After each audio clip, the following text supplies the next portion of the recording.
mesmerizing flavor is an amazing human who has perfected their craft. Welcome to Flavors Unknown, a series of inspirational conversations with renowned culinary leaders. Discover how their cultural identity shapes their creative process. With your host, Emmanuel.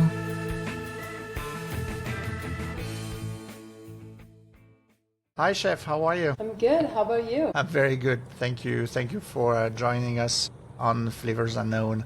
We had the chance to meet at the last Star Chefs in Las Vegas a few months back. Had the chance as well to taste the food at Casa Playa in the Wynn. So all fantastic experiences, and I wanted to continue the conversation to have you alone on an episode. So thank you for joining. Appreciate it. Thank you for having me. I would like first to chat a little bit about Vegas. And I think that many listeners have never really experienced the city culinary evolution. So why do people still, do you think, underestimate Las Vegas as a serious food city, if it's still the case? I feel like people have a very specific connotation with Las Vegas. And, you know, there's always some truth in that. Like, it's a city that you can kind of do everything. Like, there's gambling, there's, drinking, there's clubs, there's, anything you want. And because of that, that's what people seek out when they're here.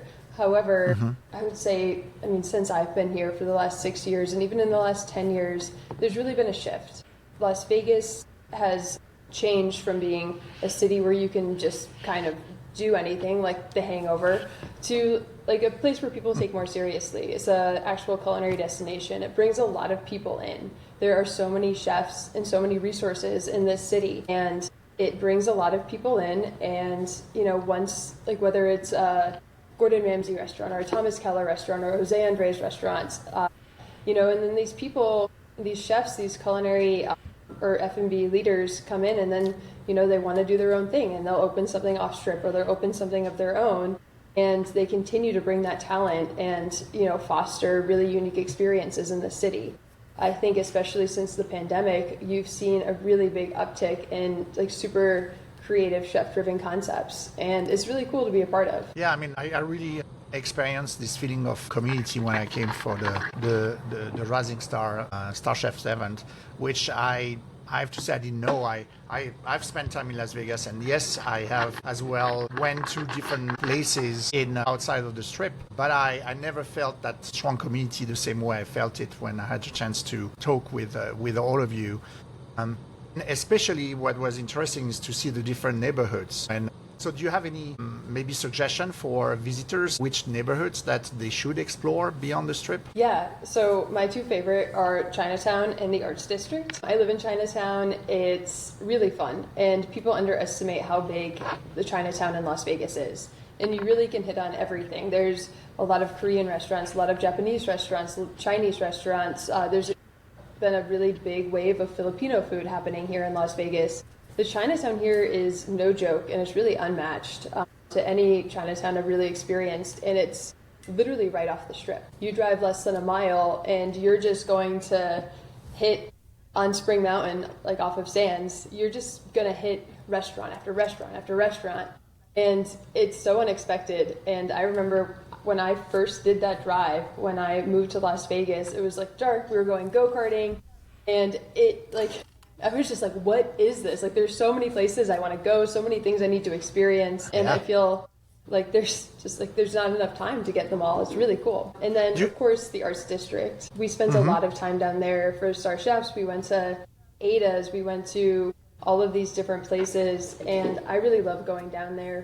One of my favorite bars in the Arts District is the Dustland. Great outdoor space, great drinks, absolutely delicious. Viking Mike's just opened. It's this yurt bar that you walk in, and they picked out all of the wood for that bar. So you walk in, it just smells like you're in a yurt, and it's an alpine Nordic themed bar. It's the biggest collection of aquavit here in Vegas, and they're super creative. Every season they come up with an entire new drink menu, and they also make all of their sausages in-house, which I love.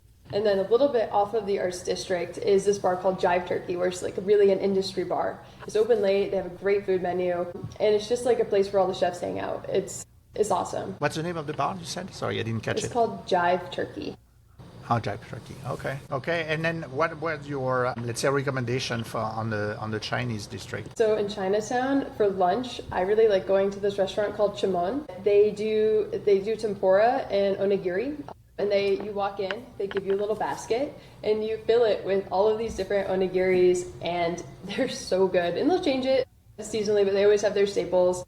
I mean, I really like going traditional and just getting, the spicy tuna is absolutely delicious, but they have like mackerel, they have, tempuras, they have Spam egg, and it's absolutely delicious. And then if you want something a little bit more elevated, there's this absolutely beautiful sushi restaurant or edame called Kabuto Edame, and that's one of my go-to special occasion restaurants. They do a really beautiful job, a really small but thoughtful sake list, and I would also be missing out if I didn't mention Japada, which is a Thai restaurant in Chinatown, and they have a great wine list. It's small, ever rotating. Food is incredible. A hole in the wall kind of spot. Open really, really late, so until 2 o'clock. So people go there after work all the time, get a late night bite. They're doing amazing work. And you said you mentioned that it's 6 years. You said that you're in Las Vegas.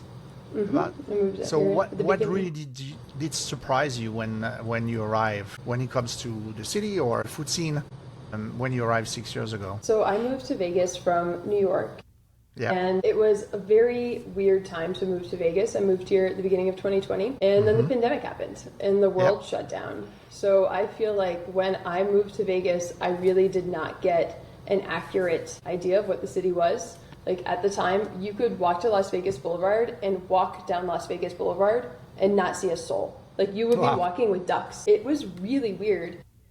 But all of the casinos, like they still had all their lights on. Like you could go to Treasure Island and they would still be doing, without people, the pirate show, and like it would still be happening, but like no one would be a part of it. And all of the casinos still had their lights on. They still had all of their displays, but there's not a soul in sight. It was so weird.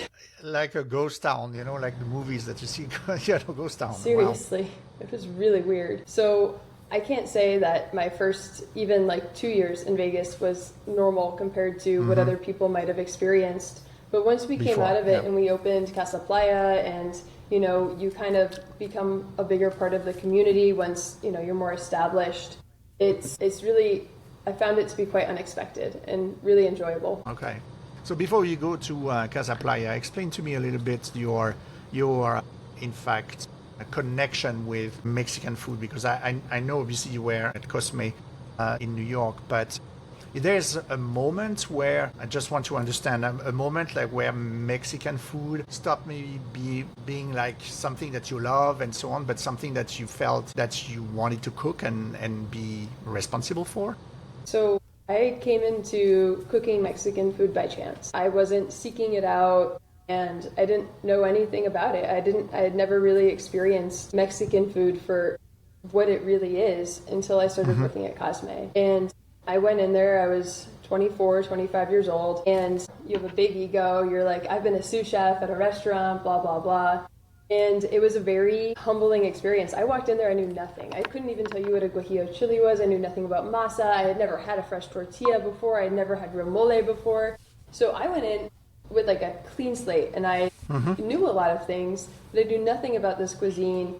And it was such a welcoming environment. Not only Daniela, but all of my peers, they came from all over Mexico, all over Latin America, and they just showed me so many different things, so many different flavors, and it was so welcoming. And, it was a really strong sense of community, and we all wanted to grow together. We all were ambitious, and we all wanted the best for each other. So for the first 2.5 years that I was at Cosme, I was going into work every day and learning things, which is something that doesn't happen very often. And I absolutely fell in love with it. I eventually left Cosme because I wanted to be a bigger role. I became a corporate sous chef for a little bit of a bigger restaurant group, but it always brought me back. I always missed it. Nothing was ever really the same. So when the opportunity came up to open a restaurant here in Vegas with the Daniela and Enrique, I hesitated because Vegas was a really big adjustment from New York. My life, my friends, my family, all of them are back on the East Coast. So it wasn't a decision I took lightly, but I was excited to be cooking this style of food again because I missed it. It was, the flavors are exciting. Everything builds on each other. The spice, the acid, the diversity in the cuisine alone. People don't realize how diverse Mexican cuisine is. It's insane. There's a reason why people in Texas and California think of Mexican food as a completely different cuisine. The different states influence, what they're making so much and what the people have access to in those regions. Like you go to Oaxaca, you go to the Yucatan, Mexico City, Veracruz, all are cooking completely different foods, and there's endless things to learn. Yeah, absolutely. I had the chance to travel to Mexico and experience myself, and I feel that there's still here in the U.S.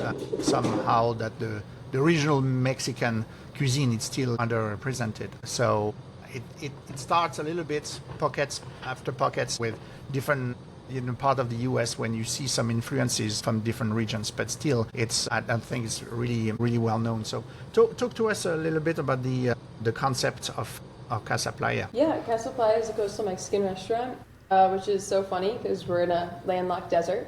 But I love cooking seafood. I love cooking refreshing vegetables and things like that, so the concept really spoke to me. And if you think about the coast of Mexico, of course, the natural influence, especially in Nevada, you're going to think of the Baja California, that big chunk right south of California. But there's so much more to it than that. There's Nayarit, there's Acapulco, there's Oaxaca, and you get down to the Yucatan, and you're seeing all of these different flavors. So we pull influence from all of these different areas, and we try to source things very intentionally and just really showcase the diversity of Mexican cuisine and coastal cuisine through the restaurant. Okay. And there's for you, iconic ingredients that really represent best or can explain best Mexican cuisine? So the thing that people think of first when you think of Mexican cuisine is tacos, right? Mm-hmm. You just go right to tacos. And so in order to have a good taco, you need to have a good tortilla. So we have a huge heirloom masa program. We nixtamalize everything in-house. We have a giant mill, and we'll go through between 25 to 50 kilos of corn a day, which yields between 50 and 100 kilos of masa. So we make everything in-house, all of the hand-pressed tortillas, tostadas, tamales, everything we do by hand and with fresh masa. And it really makes a huge impact on the cuisine. And so beside corn and masa, what else? Any other iconic ingredients? I mean, we source our chilies from Mexico, and of course all of our agaves as well. Okay, very good. And talking about ingredients, there's an ingredient that completely change your perception of Mexican cuisine? Definitely the corn.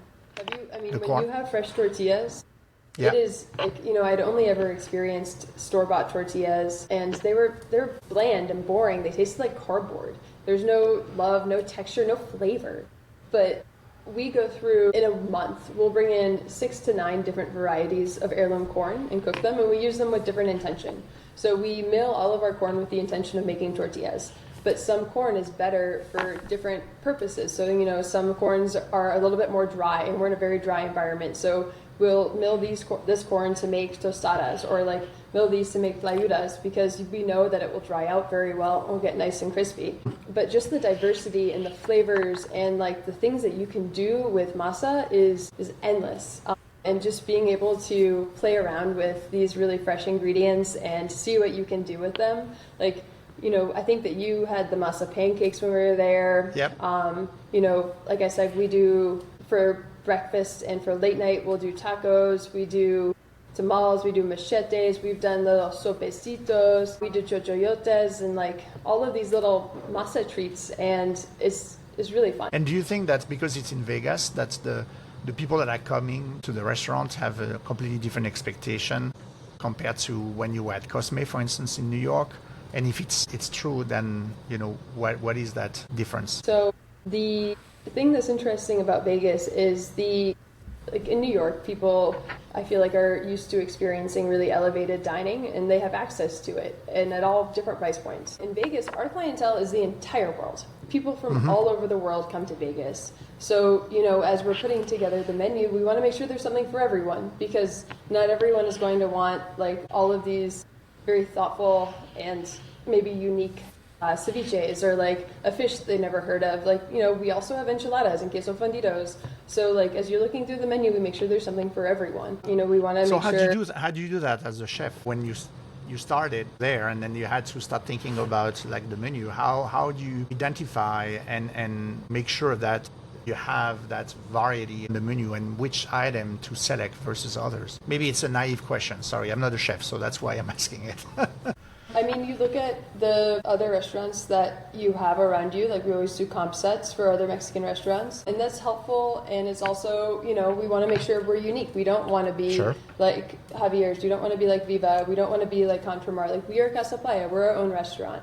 But you have to look at what the success of other restaurants are. Like, what do people seek out in these situations? And sometimes it's also trial and error. You know, we'll put things on the menu that we think are going to sell, and they don't. So we pivot. Got it. And the menu, when we first opened Casa Playa till now, has developed a lot. But that's because we've established ourselves as a culinary chef-driven restaurant, and we're doing a lot of unique things. Like we just won a James Beard Award. You know, this is our second year being recognized. We've hosted the 50 Best Awards. We've done collaborations with the best chefs in the world. Like we have established ourselves as doing something unique and different. So now a lot of the people who are coming to our restaurant and seeking out these experiences are willing to try new things. But it comes in waves. Like there's a lot of convention business. There's a lot of sports. Like we just finished Summer League. There's a lot of athletes. I'm always blown away by how much athletes eat. It's really impressive. So it really comes in waves and flows. So, you know, we still have to make sure that people who are coming in are going to be able to find something that they enjoy, whether it's a little bit more complex or a little bit more simple. And enjoy it. It's a good challenge because, you know, I have a really big family. A lot of people don't want to eat all of the same things I want to eat. So I completely understand where people are coming from. Yeah, talking about this, there's an example that you have still in mind of something that was not really welcomed by the consumers? I mean, nothing hasn't really been welcomed. It's just more like they don't sell as much as we thought. Sure. One is like we had this lobster and chorizo dish with the morita cream sauce, and it was so good. And I thought it would be really popular. And people just weren't seeking it out. People still really wanted to get our surf and turf, which had lobster on it, but then you could still get, you know, our carne asada and our pork belly al pastor. So even though we put on a dish that was just lobster, people were still just seeking out the dish that we had on our menu before, which is fine. So talking about the creative aspect, can you tell us a little bit more how an idea began? It's time to think about like putting something new on the menu. So, I mean, I feel like you can draw creativity from so many things. We draw creativity from our peers, from our experiences, from ingredients. You know, as seasons change, that's the most obvious one. You know, things come in and out of season, you get an ingredient that's really good, and you really want to be able to showcase it in the moment. Like right now, stone fruit is phenomenal. So, you know, we've been working on different stone fruit applications, we made plum mole. We made a chamoy with plums and pluots. We're using peaches on our flan. And we made an apricot aguachile. And like, we went big for it. But not every year stone fruit is really good. Like peaches haven't been good for the last few years because of the climate. And like, you know, it'll get really hot really early, and then the fruit will get overripe, and then it will freeze, and then it will die. And then we don't have access to good peaches or apricots or plums for an entire season. I feel like this has been happening for the last 2-3 years. So I was really grateful to have a really good stone fruit season this year. And we really took advantage of it. And then other times, like when we started using fresh huitlacoche, we had the purveyor just come to our restaurant. It was like, we have fresh huitlacoche. You should try it out. And we did, and we loved it. You know, we always get inspiration from our travel. I always tell young chefs that they need to experience things. Don't stay in Vegas. You know, get out. Like don't make yourself like uncomfortable, but like push your limit of like what you want to experience. Because if you just keep doing the same things, you're not going to be able to grow or evolve in the same way. I love traveling, but that's also why I love doing collab dinners. We just did a collab dinner with Angler. And they're known for, you know, doing a lot of fermentations, and they have this XO sauce. They did 2 different types of XO sauce. They have a vegan XO with their radicchio salad, and then they had a more traditional XO sauce with their tilefish. And an XO sauce is a very traditional Cantonese condiment made from dried fish, pork, soy, and like you'll see it with dumplings, you'll see it with all different kinds of things. And I'm eating this. It was like, these flavors are insane. They're so good, so umami, so much depth. I'm like, let's make this Mexican. So we made one with chili. We made it with our house-made asiento, which is like the rendered pork jowl that we like rub in chilies. You know, we use Maggi into the soy sauce, and like we're using all these Mexican ingredients, but like it still has the integrity of an XO sauce, but tastes Mexican, and there's just so much depth in it. And it was really cool. And it just kind of came really naturally. It doesn't always happen that way, but when it does, it's great. Absolutely. You're talking about travel, so I'm curious, when you travel yourself, what are you looking for, like, besides a restaurant as an inspiration? I mean, sometimes I will literally travel somewhere just to go to a restaurant. But, you know, we always go to museums. We always want to experience culture, going to different aspects of the city, traveling to different places, maybe getting away from the more touristy areas and really like trying to connect with locals. You know, we'll try to, like a lot of places that we travel, we'll have friends that will help show us around or give us recommendations to places where they would go, where you might not discover on your own. You know, experience, like if there's any sort of like wine culture, or like if they're known for distilling a very unique spirit, because, you know, food and beverage are so intertwined. Mm-hmm.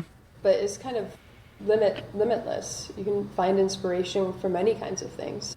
Sure. Do you have an example of something you put in the menu coming from inspiration from travels that are not from a restaurant? I mean, not exactly. You know, I just, from experiencing different countries, like, you know, I've gone to Japan a few times, and, you know, I'm really fascinated by, like, the techniques and the knife work and things like that, and just, like, seeing, like, a lot of it ties back to culinary. But, you know, what different cultures are doing with food is so unique, and it's hard not to be inspired by it when you're just surrounded and immersed in it. And you just talked about collaborations. I'm just curious if there's someone that you are dreaming of collaborating with that you haven't done it yet. Well, everyone that I'm dreaming about collaborating with, I'm trying to, so I don't want to ruin anything. Maybe someone who is not close from Vegas, and then they can travel and create with you. I feel like a lot of chefs that I would like to collaborate with, or chefs that I might have somewhat of a relationship with, whether it's like close or just, you know, we've connected in the past and really connected, or, you know, we've like sought inspiration from each other. Those are the collaborations that I enjoy the most, and they don't even necessarily need to be Mexican cuisine. I could have, you know, gone to their restaurant and just been fascinated by what they're doing, and I'm like, I know nothing about this cuisine. Like, I would love to work with you or have you at the restaurant, and like, let's all learn. And, you know, we can build off these flavors together. Because like there's so many different influences in Latin food. Like, there's a big Korean population, there's a Peruvian population, there's a Japanese population, like, and there's lots of indigenous populations in Mexico. You know, you're seeing influence from all over. Like, you know, there's influence from like the Caribbean, from other Latin American countries. I feel like people don't realize how many connections all of these cuisines have. Like, there's a huge Filipino population in Mexico, which I learned recently. I had no idea. So it's interesting to learn these things. And then as, you know, we're developing these menus, like, everything kind of just fits together naturally, because there's so much crossover with what we're doing, and so many like similar ingredients just done a little bit differently, but like, it's cool for everyone to experience. And, you know, we like doing them too, because that's how a lot of my cooks will learn too. You know, just in being immersed in. Let's talk a little bit about leadership and management and so on, because kitchen obviously have changed dramatically over the past decade. So I would love to hear from you is your approach of leadership in the kitchen. How do you lead your team? So there's like a few parts to this. I always want to lead by example. I hate, like, sometimes I have to be in the office doing ordering or doing whatever, scheduling, whatever it may be. But I like to be out there with everyone. I like being with my team, showing them that we all work hard together. And, you know, when all of my team sees the chef team pushing and, you know, really just grinding away with them, like, they are so motivated. They grind too. But also, I've been very fortunate to have so many good mentors in my life. Every job I've had a mentor, and it's not even something I was seeking out. It just became really natural. And, you know, learned how to be a line cook, learned how to break down fish, learned how to be creative, learned about Mexican food, or whatever it may be. And that's one of the reasons why I've had so much success. So, it's not like every day we're inspiring everyone around us. Some days you just have to go to work because there's so much to do. Sure. But, when there's opportunity to teach someone, to show someone how to break down fish, slice fish, show someone how to cook something differently, using different techniques, making different masa, or like pushing people to be creative. Like a lot of Las Vegas is interesting because it's a hospitality-driven city, and a lot of the education systems here are driven towards hospitality. Like UNLV has a huge hospitality management program. There's lots of schools for, culinary programs or, pastry, bartending, whatever it may be, programs all over the city. So it really encourages people to go into hospitality. So at a young age, I've celebrated a bunch of 21st birthdays at Casa Playa. And, these cooks want to be sous chefs and want to grow. And, they forget that part of being a chef is being creative. Like, you're not just going to be making someone else's food for the rest of your career, or like, unless that's what you want. But like, let's push. Like, let's give you the opportunity to make something. Like, we'll do contests. Like, we had a lot of kampachi collar. And I was like, everyone needs to make me a dish with kampachi collar. And everyone was like, we've never worked with this before. And I'm like, that's fine. Like, sure. I'm not going to be using it. So let's work on this. Like, you guys all have time. Like, everyone needs to make me a dish. The only just needs to have this ingredient. And it was really cool seeing how they broke it down, and everyone was doing things differently and just pushing people to a little do bit their of best R&D and to grow. time. So that's cool. And so what qualities are you hiring for that are maybe not listed in the resume? What are you looking for? I've been really fortunate. I haven't really had to hire a lot of people recently. We have really good staff retention. Like, I recently hired a new sous chef because one of my sous chefs wanted to go back into pastry. That's where she was before. And, but I haven't really had to hire any cooks for a long time. A lot of them have just been word of mouth because, we try to have a very inclusive and very encouraging work environment. But I look for people who are eager to learn. I don't want someone to come in and tell me how to do my job or tell me how much they know how to cook. Like, be a part of the team. Let's all grow together. Like, there are things that we can all learn. Like, don't let your ego get in the way. I just want people who have an open mind, and you don't need to have the most skills. Like, we can teach you skills. We can teach you how to do knife work. We can teach you how to cook a fish.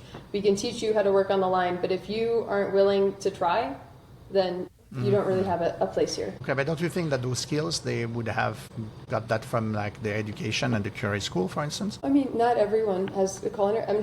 I was saying that there are lots of opportunities for people to have these programs, but not everyone does that. And a lot of times people get the most experience from hands-on and actually working in kitchen. Okay. Because yourself, you've been to the Culinary Institute, correct, of America? You were in New York, correct? Yes. Okay. Yes. No, I'm just curious about what did you think about the path of culinary school versus learning, as you just said, from scratch, where we see that as well a lot. They both are valuable. Not everybody has the resources to go to culinary school. And also a lot of people don't know that they want to be a chef when they're in high school. So going to a culinary program at the age of 18 isn't for everyone, and going to culinary school for me was very important. It was at a time in my life where I was a kid. Like, I don't think I would have been safe moving to Manhattan at the age of 17 or 18 out of high school to become a chef. It wouldn't have worked out for me the same way it has. But for other people, that's the career path that they have. And that's fine. I think that culinary school for me was very important, but also working in New York City for a decade under many different chefs with many different backgrounds was also very important. Okay, so let's switch to a rapid fire question. So I'm curious, what is your guilty pleasure food? Ice cream. Okay, now you have to tell me more. Which flavor do you love? It changes. Right now, I'm really into sherbet. There's this burnt orange sherbet that I'm obsessed with. And mint chocolate chip. Okay. So what is your top pet peeves in the kitchen? My top pet peeve? When people are talking when they're not supposed to.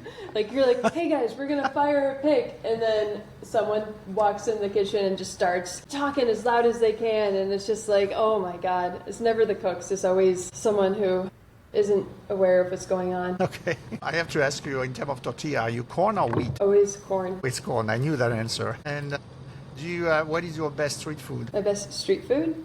I feel like the best street food I've ever had was in Oaxaca. It was, I don't know, I feel like the last time I was there was like 6 years ago. I went for a friend's wedding, and like the first night there, we got there really late. And we just went to the street vendor that was outside our hotel and got a tlayuda that was like the size of my torso. And it was everything I needed. Wow. It was insanely good. And it just, I still remember it. It's been a long time. I've eaten so much food since then, but I still remember this experience. Wow. And so if there's like a favorite comfort meal for you after service? It's so funny. I mean, I wish I could say something more exciting, but I usually just eat like our salad with carne asada on top. Okay. Yeah.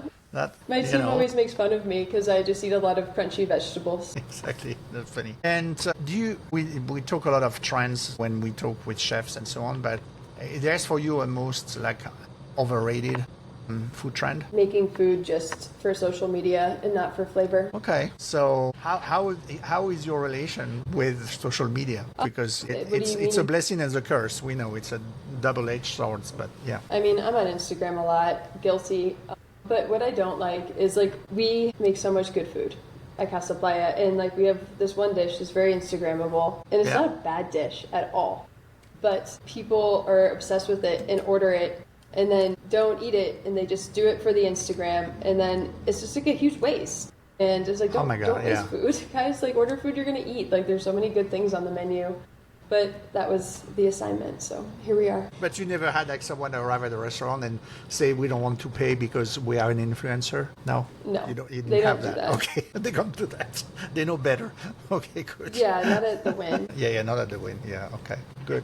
Do you have like ingredients that you always have in your pantry at home? Chips. Chips, okay. I know, I wish you were more exciting. That's another guilty pleasure food, or? Yeah, it's always chips. And so like we always go to the farmer's market, and I literally eat fruit every morning for breakfast. So like we're in peak season right now. We're seeing like beautiful red mangoes. We're seeing the stone fruits. Melon isn't as good this year, but you know, we were seeing really good berries. And I just can't get enough. There's always fruit in my house. Okay. But what kind of chips now? I'm intrigued. I like corn chips. I like tortilla chips. Oh, corn chips. Oh, yeah, it has to have corn, of course. Yes, of course. Do you have a favorite chili? A favorite chili? I feel like one of my favorite chilies to use is Pasilla Oaxaca, or also known as Pasilla Mije. Okay. I feel like Pasilla Negra, the pasilla type of pasilla that people see often, is like a backbone chili. You use pasilla, ancho, and guajillo in a lot of things. Like there's not a lot of spice, there's a lot of body, there's a good amount of depth of flavor. But Pasilla Oaxaca is this very specific variety. They're from Oaxaca, they get dried in the sun, and they have this insane smoky flavor. And when you have it, like there's no other chili that tastes like it. Like there's no mistaking this for anything else. And it's an ingredient that you don't like mix it with a lot of other things. This ingredient stands on its own, and I don't think that a lot of chilies have that. Like if you were just making like a guajillo puree or like an ancho puree, like they'd be fine, like they taste good, but like the flavor of the pasilla mije is unmatched. It's so unique and so versatile. And you talked about the different cities. But besides, let's say, Mexico City and Oaxaca in Mexico, do you think that what would be like the one city that you think that every chef should visit from a food perspective, of course? In Mexico? Yeah. I mean, honestly, Mexico City is the one. That's where so many, like maybe Guadalajara. Guadalajara is really, there's been a lot of amazing restaurants that are really established there now. And, you know, that's where you're going to find a lot of agaves growing as well. There's a lot of really unique things happening there. And I feel like you're seeing a really big wave of things popping up there. Okay, very good. Chef, thank you very much for your time. I appreciate the conversation. It was great to see you again. Thank you for being on the show. Thank you for having me.